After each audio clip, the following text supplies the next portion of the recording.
sur les ondes vertes, le podcast qui vous informe sur l'écologie dans toutes ses acceptions. Nous sommes Lily, Clémence et Claire, 3 élèves du club Evergreen du lycée Saint-Louis-Sainte-Marie de Gignac-la-Nette, investis dans la protection de l'environnement. À travers notre podcast, nous souhaitons vous informer sur la place essentielle de l'écologie dans notre monde et vous donner ainsi les clés pour vous aussi agir à votre échelle pour notre belle planète. 2 formats de podcast vous seront ainsi proposés. Les shots verts, des épisodes entre 5 et 15 minutes, et les cocktails verts, des épisodes de plus de 15 minutes. Alors venez déguster nos shots et cocktails verts sans plus attendre, car l'heure n'est pas à la négociation, mais à l'action.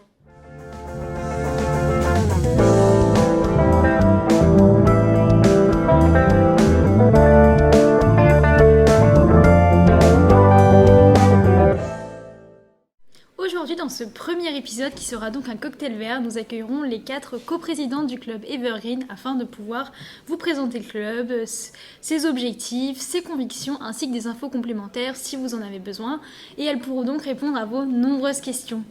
Donc nous sommes aujourd'hui avec Natacha, Satine, Ethel et Claire, notre présentatrice préférée. Bonjour à tous, donc je suis Claire, je suis la coprésidente du club Evergreen de cette année. Donc concernant un petit peu les informations sur le club, il faut savoir que c'est un club qui est donc dédié à l'écologie et qui est ouvert à tous. Donc ça se déroule le vendredi de 12h30 à 13h30 au CDI des premières terminales. Et donc si vous voulez venir pour nous joindre, pour mettre en place des projets, si vous avez des idées, etc. en faveur de l'écologie, voilà, vous êtes les bienvenus le vendredi pour nous parler de tout ça et essayer de faire quelque chose ensemble. Bonjour à tous, je m'appelle Natacha, j'ai 17 ans et je suis une des 4 coprésidentes du club Evergreen. C'est ma 4e année donc, au sein de ce club. Quand j'y suis rentrée, c'est un peu par hasard, en même temps pas trop. Il y avait une copine qui aidait, mais à cette époque-là, on était vraiment une petite dizaine. Je l'ai suivie et ça m'a plu, donc j'ai continué. Et pour moi, Evergreen, aujourd'hui, c'est un lieu de rencontre où c'est des jeunes lycéens qui essayent de mettre en œuvre des projets pour l'environnement. Bonjour, je m'appelle Ethel Baquet, je suis en première. Je suis arrivée l'année dernière, en milieu d'année, parce que ma sœur faisait partie du club. Et au début, c'était plutôt... la première fois que je suis arrivée, c'était vraiment juste pour voir un peu à quoi ça ressemblait et faire comme ma grande sœur. Et après, j'ai commencé à travailler sur un projet et ça m'a beaucoup plu, donc je suis restée.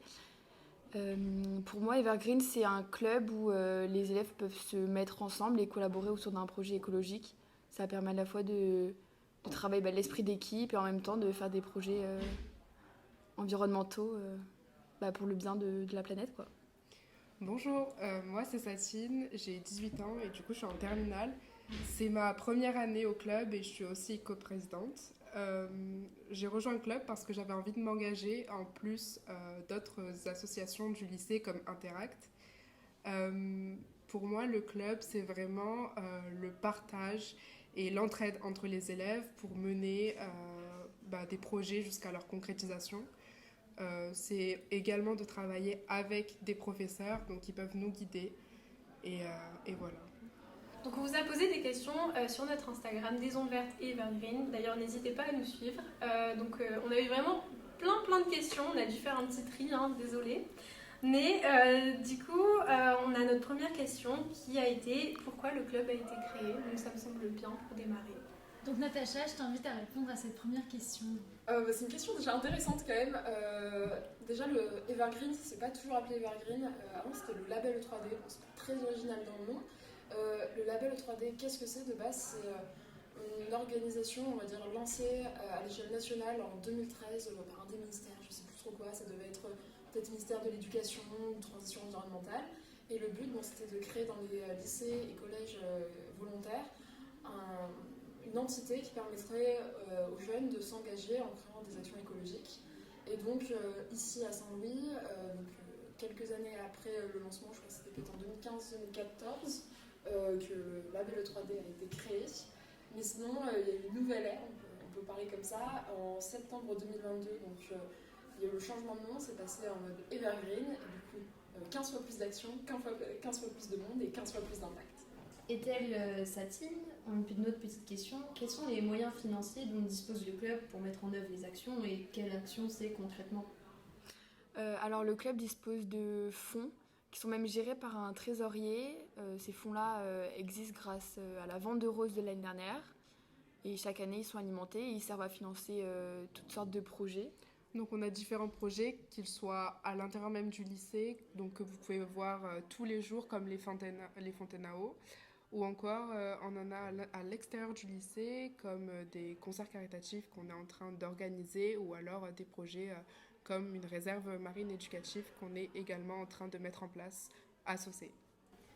Et concernant les projets, on va ensuite faire, je pense, des petits shots verts, donc des épisodes de moins de 5 minutes pour vous présenter un petit peu chaque projet, voilà, avec les différentes personnes qui sont dans ces projets-là et qui pourront nous en parler au mieux. Alors avant de se quitter, est-ce que vous avez des petites choses à nous raconter? Ouais, il y a pas mal de petites choses intéressantes. Déjà, avec Claire, on va partir aux Philippines pour le Green Act numéro 2. Pour ceux qui ne savent pas trop ce que c'est la fondation Sous Dubaï. Je ne sais pas si tu peux un peu décrire ce que c'est. Donc c'est une fondation qui a été donc créée, je crois, en 2014 par Frédéric Tardieu et sa compagne, et qui, en fait, ils ont acheté une île aux Philippines pour justement la restaurer, replanter des arbres, etc. Et en fait, ils font des actions pour la protection des coraux et en lien avec les communautés locales. Et on va partir au mois de mai, donc dans 1 mois et 11 jours, je crois. Ouais, trop Dans hâte. vraiment pas longtemps. Pour justement partir là-bas, découvrir un petit peu comment est-ce qu'ils font ça et aussi faire un échange avec le lycée de Sandoval là-bas.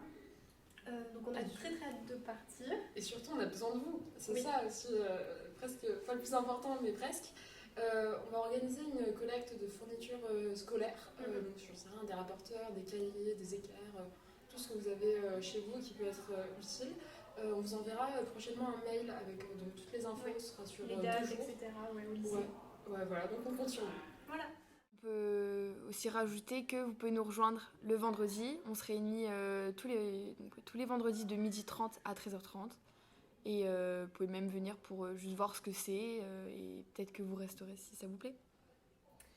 Et juste restez connectés, les filles vont poster plein d'autres podcasts tout au long de l'année sur tous les projets et toutes les choses à savoir en rapport avec le club et l'écologie, et c'est super. Merci.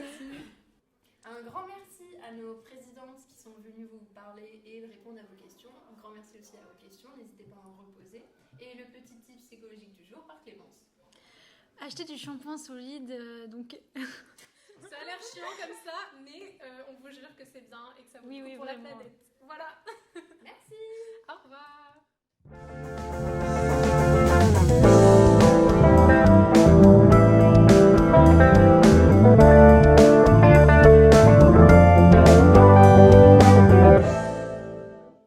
écoutez, merci beaucoup de nous avoir écoutés pour ce podcast et n'oubliez pas, achetez local.